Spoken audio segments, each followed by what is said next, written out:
Vous écoutez la radio nationale du Mali, il est 13h passé de 5 minutes à Bamako, à Ouagadougou, 14h passé de 5 minutes à Niamey au Niger.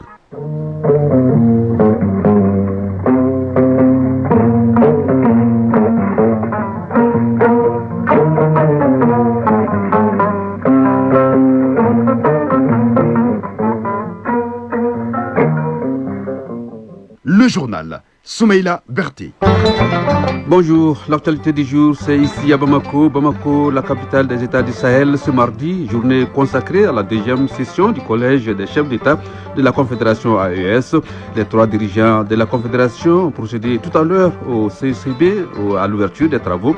En marge de leur conférence, les chefs d'État ont inauguré dans la matinée la Banque confédérale pour l'investissement et le développement BCID et la nouvelle télévision de l'AES. Avec nos reporters sur le terrain, nous consacrerons l'essentiel de ce journal à cet événement. Et puis le sport, l'actualité, c'est la CAN Maroc 2025. Hier, les aigles du Mali ont été piégés par les Chipolo de la Zambie. Un but partout ce mardi, c'est jour de match dans les groupes C et D. Avec Seragatou Sissé, nous ferons le tour d'horizon de cette actualité sportive dans une vingtaine de minutes. Voilà pour les titres.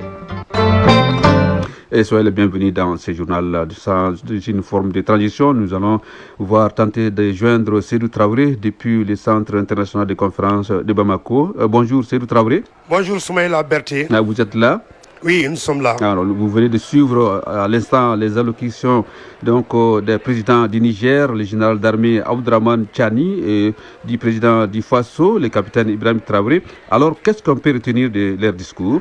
Alors, vous l'avez dit, le temps de la deuxième session du Collège des chefs d'État de l'AES a été donné par le discours du président du Burkina Faso, le capitaine Ibrahim Traoré.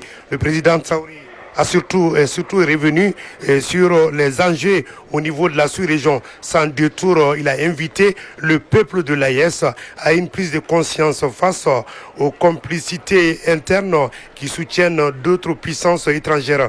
Le chef d'État du Burkina Faso a rappelé les inquiétudes, notamment de façon conséquente dans le monde, notamment le conflit dans le monde arabe, un conflit dont les gènes continuent. Le président Ibrahim Traoré a annoncé également l'hiver noir pour déstabiliser et diviser les communautés. Donc Soumaïla Berté, il a terminé ses propos par un appel notamment aux responsables et à l'ensemble des citoyens du Sahel. Nous sommes unis et nous resterons unis, a rappelé le président Ibrahim Traoré, en invitant également la population à la vigilance, à rester sereine. Dieu protégera l'AES car c'est une population résiliente.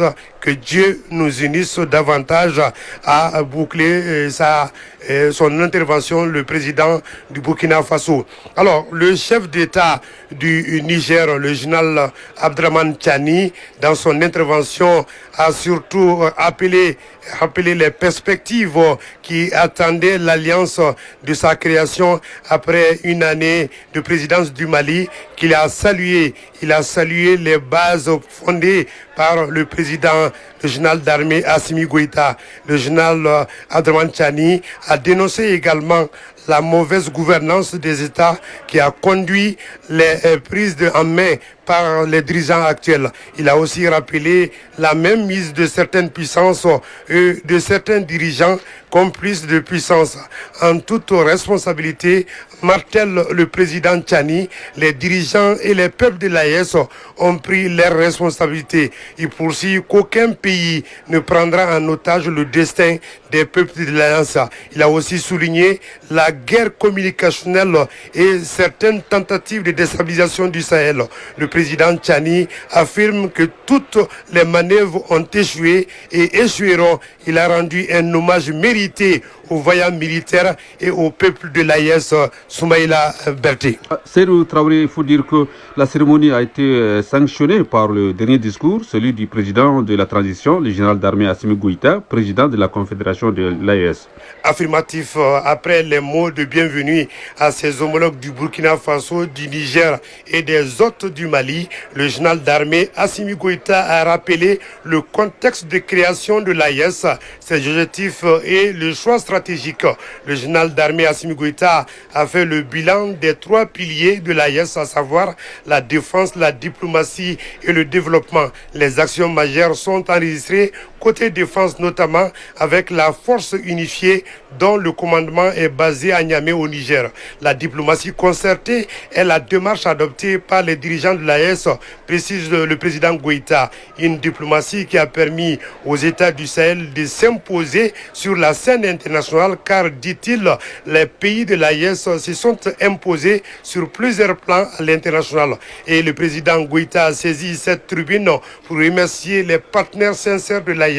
Ces partenaires sont salués pour leur accompagnement et leur soutien en faveur des armées de l'AES dans la lutte contre les groupes armés terroristes. Alors, Soumaïla Berté, sur le plan du développement, le président de la Confédération de l'Alliance des États du Sahel a cité les initiatives structurantes.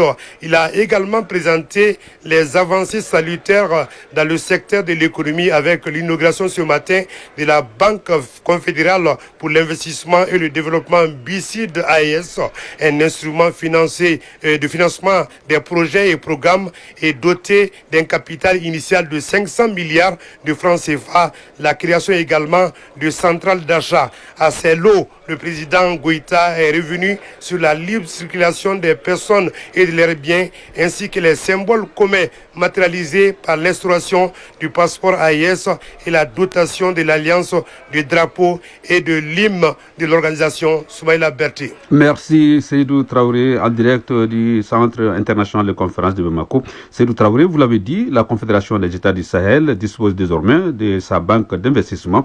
Les 3 chefs d'État de l'AES ont inauguré ce matin à Bamako la BICID, la Banque confédérale pour l'investissement et le développement. Elle est dotée d'un capital de départ de 500 milliards de francs CFA pour un objectif clair, financer le développement par les Sahéliens pour les Sahéliens.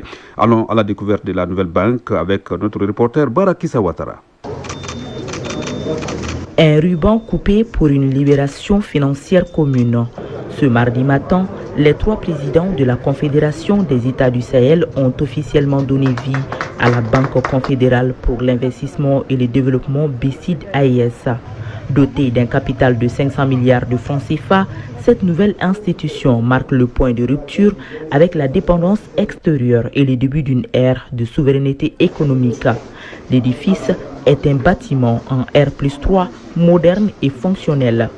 À l'intérieur, tout est déjà prêt. Une quarantaine de bureaux, des salles de réunion et des installations techniques répondant aux plus hauts standards internationaux. Alousseini Sanou, ministre de l'économie et des finances. Nous avons pu transformer un local qui est tout un symbole, oui, parce que c'est le siège, en tout cas au Mali, c'est l'agence de la Banque centrale. Et c'était la Banque centrale du Mali aussi. Donc c'est un symbole assez fort. Oui. Donc il était de notre devoir donc, de tout mettre en œuvre pour la rendre opérationnelle et de tout mettre en œuvre pour qu'elle puisse vraiment répondre aux besoins. Et si vous regardez aujourd'hui le bâtiment, c'est un bâtiment qui dépasse largement les attentes parce que c'est rare de voir un bâtiment d'une telle beauté. La présidence de la nouvelle banque est confiée à un spécialiste burkinabé. Il sera épaulé par 2 vice-présidents, un Malien et un Nigérien. Alousseini Sanou, ministre de l'économie et des finances. Un vice-président pour le Niger qui est chargé des opérations, oui, et un vice-président pour le Mali qui est chargé de toutes les questions financières, de comptabilité et institutionnelle. Et à partir de cet instant, nous avons également choisi les administrateurs.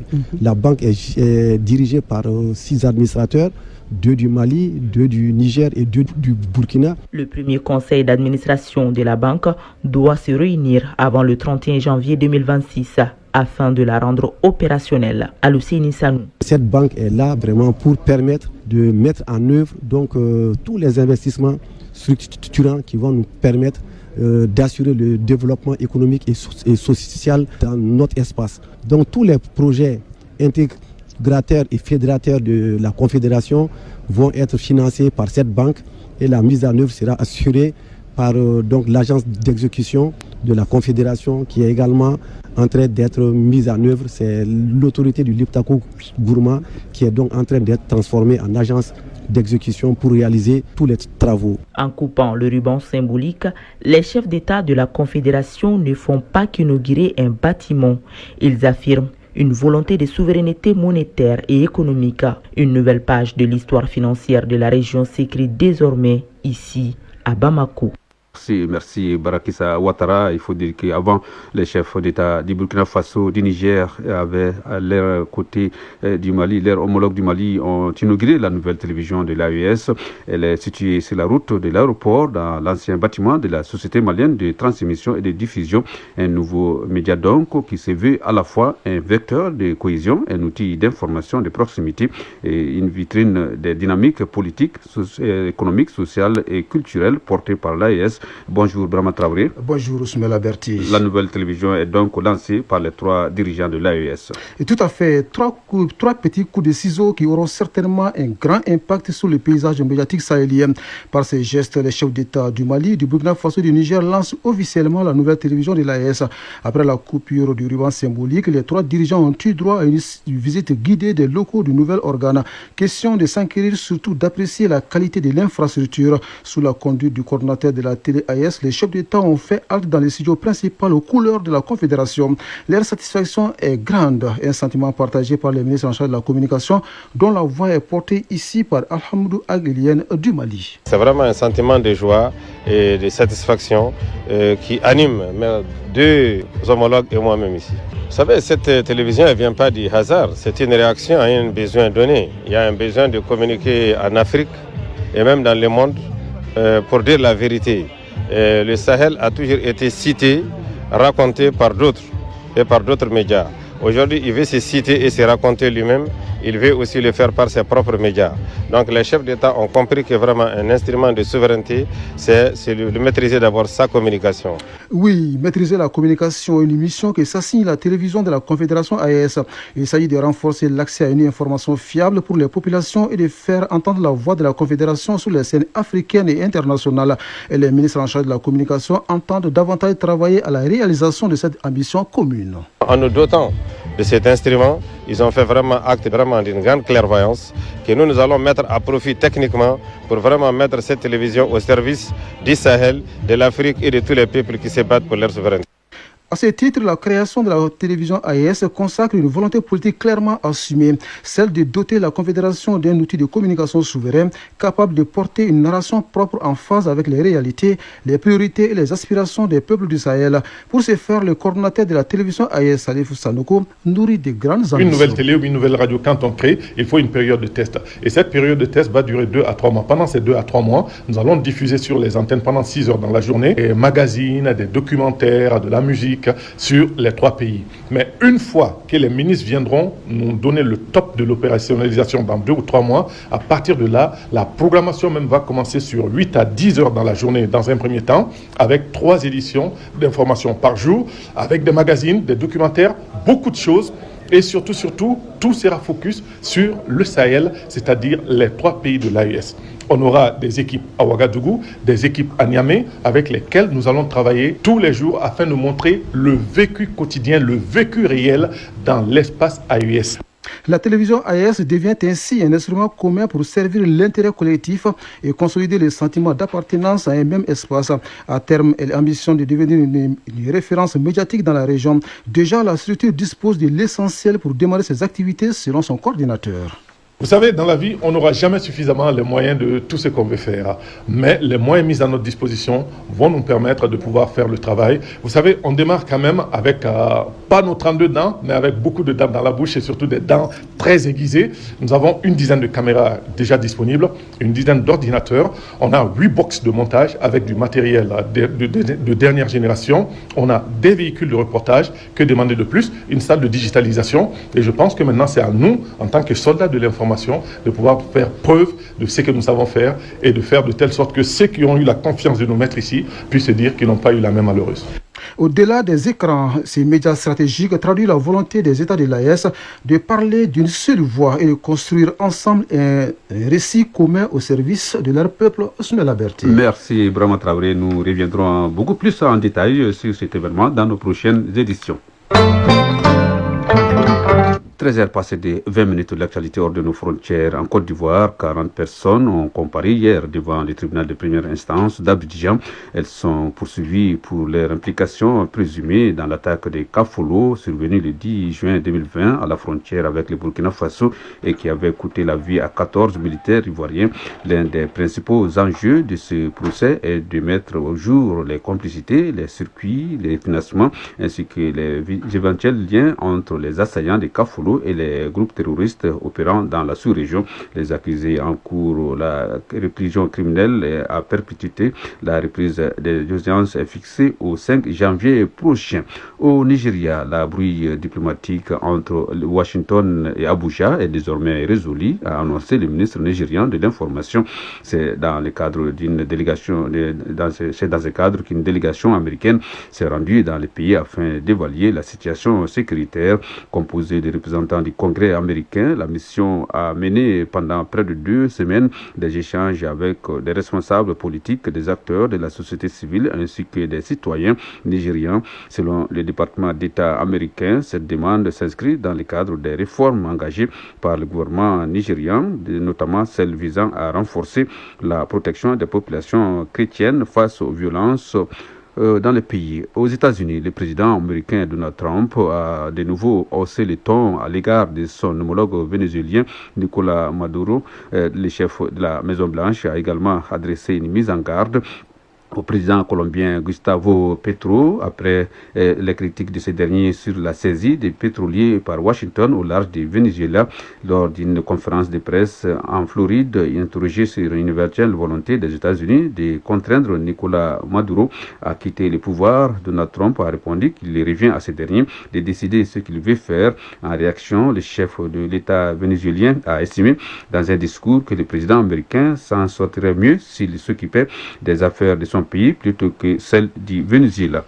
Au conflit Cambodge-Thaïlande, les affrontements se poursuivent ce mardi le long de la frontière contestée entre les deux pays.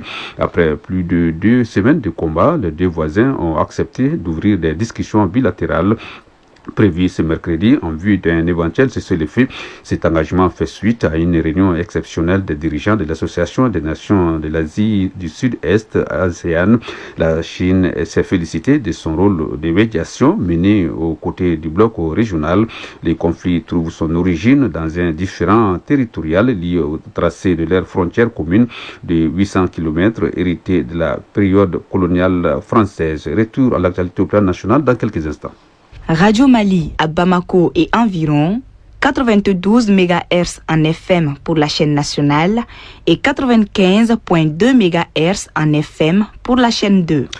Autre sujet de l'actualité, fin des activités de l'année 2025 de l'Union des associations, des coordinations d'associations pour le développement et la défense des droits des démunis au Mandé.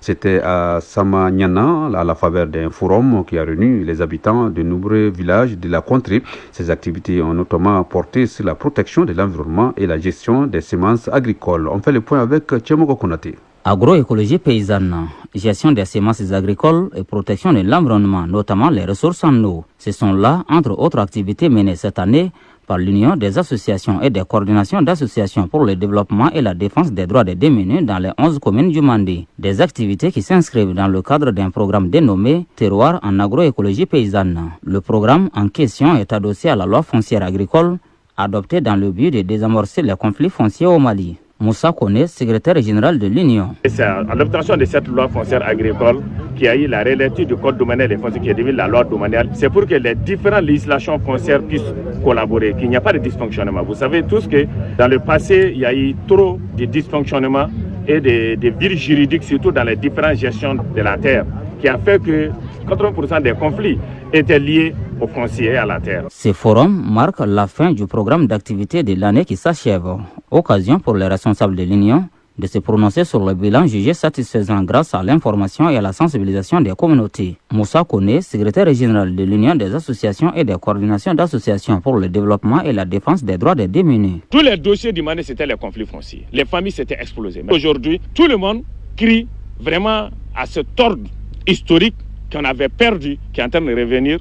Et aussi, les chefs de village, l'État, par la loi foncière agricole, a mis une structure bien au village, qui est une structure d'État à travers les commissions dont le chef de village est le responsable. Au-delà de leur médaille, ils sont les présidents de la commission foncière agricole. C'est eux qui signent les attestations de détention coutumière. Ça leur donne un poids, une responsabilité d'être écoutés. Ibrahim Tonkara, sous-préfet de Djoliba. Le foncier a toujours suscité vraiment des litiges avec l'Union. Donc nous constatons que le litige commence à diminuer beaucoup. On est en train vraiment de sensibiliser et informer la communauté par rapport à l'arrêt de certaines activités telles que le dragage, la bonne gestion des eaux, les terres, la biodiversité dans le cadre vraiment du développement des territoires en agroécologie. Voilà pourquoi l'Union des associations et des coordinations d'associations pour le développement et la défense des droits des démunis et ses partenaires se proposent de développer un système de promotion des semences du terroir.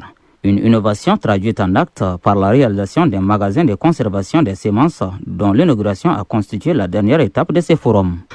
En 4e région, une session de formation sur la digitalisation des actes et procédures des collectivités territoriales se tient à Ségou. Initiée par la Direction générale des collectivités territoriales, la dite session regroupe les responsables des collectivités de la région de Ségou. La correspondance de Kandesila. La modernisation des services et de l'action publique est le centre d'intérêt de cette session de sensibilisation et d'information des acteurs locaux sur la digitalisation des actes et procédures des collectivités territoriales. Une rencontre initiée par la Direction générale des collectivités territoriales avec l'expertise de l'Agence de technologie de l'information et de la communication AGETIC. Touré Mariam Koulibaly, de la Direction générale des collectivités territoriales. La digitalisation des actes et procédures des collectivités territoriales a toute son importance parce que cela permet tout d'abord de montrer l'importance des archives, la transparence dans la gestion et ça permet également l'accès facile et rapide des citoyens aux services rendus aux populations. Amadou Dolo, de la Direction générale des collectivités territoriales. Il s'agit d'abord de sensibiliser les acteurs locaux sur d'abord le concept de la digitalisation d'abord, ensuite les enjeux, les défis et également les avantages. La digitalisation est un outil incontournable de nos jours, d'où toute la pertinence de cette rencontre. Brema Ongoiba, directeur de cabinet du gouverneur de Ségou. Cette session s'inscrit dans le cadre de la mise en œuvre du programme national de modernisation des services publics initié par les plus hautes autorités de notre pays. L'atelier qui nous réunit porte sur la digitalisation. Ça veut dire un processus de dématérialisation des actes de procédure administrative, contribuant à une plus grande transparence dans l'action administrative et renforce la confiance du public à l'égard des élus. Cette rencontre va certainement contribuer à l'amélioration de la gouvernance locale. C'est Cheikh Tangara Kandesila pour l'heure. Rendons-nous à Tombouctou, au village de la Biennale artistique et culturelle de Tombouctou 2025. Le stand de l'AES est animé par les artistes touaregs du Burkina Faso, des artistes qui font étalage de leur créativité dans un cadre de communion et de partage avec leurs homologues maliens. Tombouctou, les détails avec Sirfi Moulay. Le caractère pluriel de cette biennale artistique et culturelle Tombouctou 2025, c'est aussi la participation des pays de l'AES au village de la biennale, notamment le Burkina Faso et ses hôtes comme le Touareg et artistes aux côtés de leurs frères maliens. Mohamed Sissé, ambassadeur de la culture du Burkina Faso. C'est la première fois d'être à Tombouctou et c'est une grande chose pour moi, accompagné par mes deux frères. Et c'est un grand courage pour nous d'être ici pour accompagner le Niger et accompagner le Mali et accompagner le Burkina pour la paix et amener la paix dans notre pays. Ablaye Koulibaly, artiste musicien. Je suis très content avec mon équipe d'être là pour la première fois et j'espère que ça va continuer comme ça. Les autorités régionales accompagnent cette belle initiative du ministère en charge de la culture. Issaka Najim, président de la délégation spéciale du Conseil régional de Tombouctou. Quand on parle de l'AES, c'est clair, c'est le Niger, c'est le Mali et le Burkina. Donc ces ambassadeurs de la culture, c'est des ambassadeurs qui sont là pour faire la promotion de la culture de l'AES. Pas seulement d'une partie du Niger ou du Burkina ou du Niger, mais d'une façon générale, ils sont là pour le développement culturel de l'AES. Et toute activité culturelle qui se mène sur le territoire de l'AES, ces ambassadeurs ont toujours été présents pour non seulement valoriser tout ce que nous avons comme objet culturel, comme ce que nous avons comme identité culturelle, pour exactement montrer que la culture aussi est un facteur d'union. Au stand de l'AES, le génie créateur de l'artisanat touareg est perceptible à travers ses belles œuvres. Tombouctou, Chérif Moulay Haïdara, Alou Koulibaly pour l'ORTM.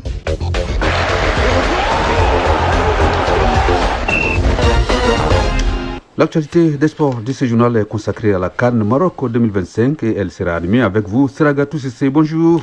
Bonjour, Soumaïla Barti. CAN Maroc 2025, jour de match ce mardi dans les groupes C et D. Oui, on commence selon la programmation des compétitions de la CAF par le groupe D.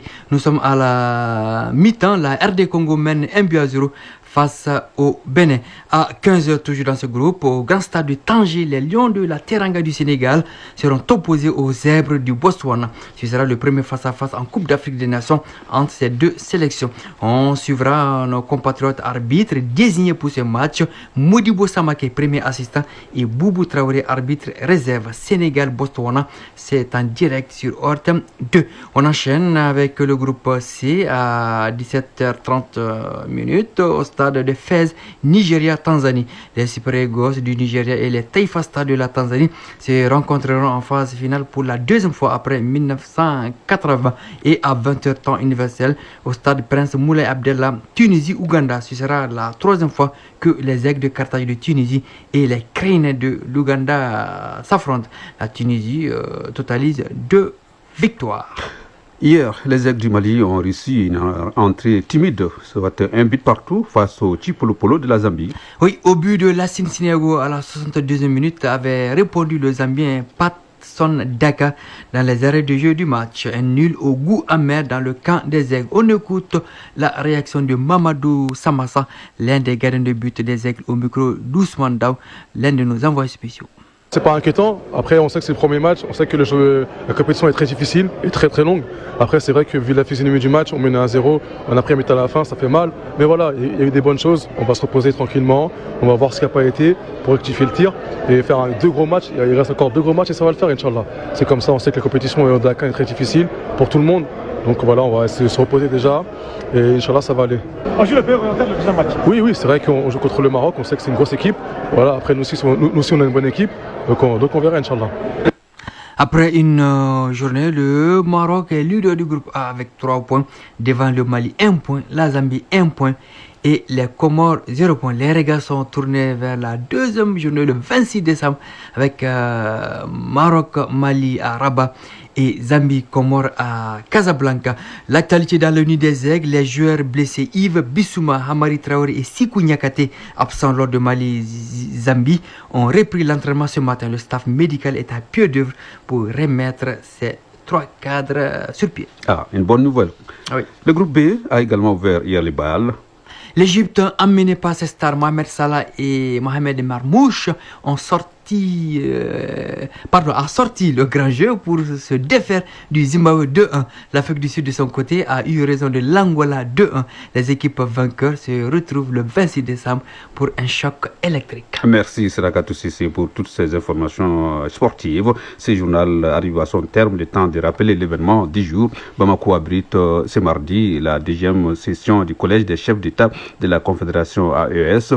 Les 3 dirigeants de la Confédération ont procédé tout à l'heure au CICB à l'ouverture des travaux et en marge de leur conférence. Les chefs d'État ont inauguré dans la matinée la Banque confédérale pour l'investissement et le développement BCID et la nouvelle télévision de l'AES. Vous avez suivi les différents reportages et c'est la fin de ce journal. Mise en onde Alou Koulibaly, mise en ligne Mohamed Koulibaly et réalisation Draman Sanogo, coordination éditoriale Bourama Traoré. À ce microphone, Soumaïla Berti. Merci de nous avoir suivis. Le prochain rendez-vous de l'information, c'est à 19h30 avec Seydou Fomba. Dans un instant, retrouvez la rubrique des avis et communiqués. Et encore une fois, merci et passez un agréable après-midi. Au revoir.